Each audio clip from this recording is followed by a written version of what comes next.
Mozambique साहब हयात हैं, he is there, वो मेरे एचओडी थे। उन्हें मैंने सिर्फ इसलिए कॉन्टैक्ट किया या उन्हें कहा कि सर मेरे ये प्रिक हो गया और बी वायरस भी है, तो उन्होंने कहा डॉक्टर साहब मुशर्रफ ने बिजली का बिल हॉस्पिटल पे लगा दिया, और बिल्कुल नए नए मुशर्रफ साहब आए थे और हॉस्पिटल को पिछले ड्यूज़ भी देने पड़ रहे थे, और मियाँ फैमिली सारी बाहर चली गई थी। तो उन्होंने कहा कि डॉक्टर साहब वो 10,000 का उसको टीका आता था, 15,000 की मेरी तनख्वाह थी।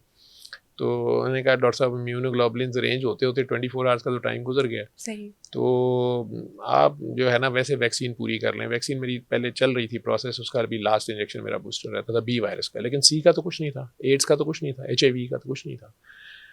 सो मैंने सिर्फ ये किया कि मैं पहले 2 हॉस्पिटल्स में जॉब कर रहा था, तो मैंने 3 में शुरू कर दी। ठीक। पोस्ट ग्रेजुएशन अम्मी को और बेगम को यही बताया कि मैं बहुत सख्त ट्रेनिंग शुरू हो गई है।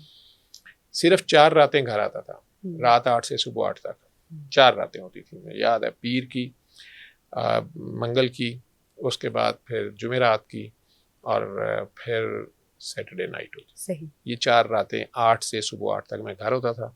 बाकी एक हॉस्पिटल से निकलता था, रास्ते में मेरा घर था, मेरा ऐसा वो मैप बना हुआ था, तो रास्ते में खाना घर से खाता था, और फिर बाइक और दूसरे हॉस्पिटल, वहाँ से वापसी पे तीसरे हॉस्पिटल जब अगले दिन जाना है तो फिर रास्ते में खाना या नाश्ता वो करते हुए फिर मैंने उधर चले जाना। सो आई वॉज डूइंग दिस। और उस दौरान जिस किसी का पता चलना वो बहुत अच्छे होम्योपैथ हैं, वो बहुत अच्छे हकीम साहब हैं, वो इलाज भी ग़िज़ा करते हैं, वो पेशाब का रंग देख के खाना बताते हैं कि ये खाओ ये ना खाओ, तो सारा कुछ मैं ट्राई कर चुका था। फिर पीरान की बारी आ गई, उलमा की बारी आ गई, दम दरूद तस्बीहां वजीफ़े।